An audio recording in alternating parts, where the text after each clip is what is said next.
So let me leave you this story before we plough into the lunch. Client of mine did, some of you should know this story, but in essence is this.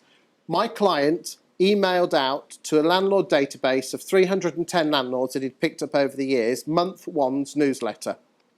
Like this. Emailed it, got a few emails back saying thank you very much. Some of you know this story, but stay with me. Month two, he emailed the second month's out. A few emails back coming saying thank you very much. Month three, he decided to post it out. So he put 310 on really thick paper in envelopes. He printed the address labels off with the name, address and the postcode. Unbeknown to him, when he did it on Microsoft Word moved every postcode on one record. Correct name, correct address, wrong postcode. Out of 310 landlords, 30 landlords rang him up the next morning to tell him that their postcode was wrong. Would you ring up Virgin Money saying, oh, thank you very much for sending me that credit card that you're trying to sell me, but you've got my postcode wrong? No, you wouldn't.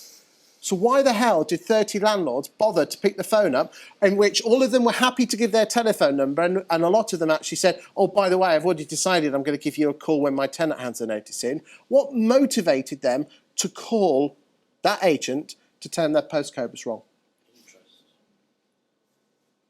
Possibly. They were getting some.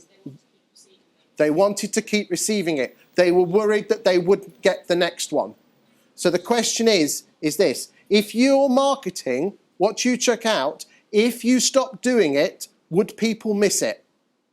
And quite obviously, 30 landlords were prepared to pick the phone up because they were worried that they wouldn't get their newsletter.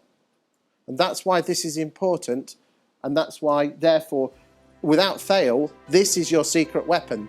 I had an email just the other day from a landlord who was actually, well, he wasn't a landlord, he was selling his house just down the road from me. Beautiful grade 2 listed 5-bedroom house.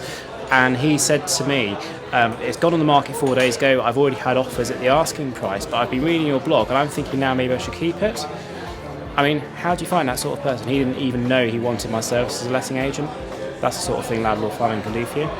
Just last week, I had a developer who we've been talking to for about 6 months or so. He had a massive development, 180 units.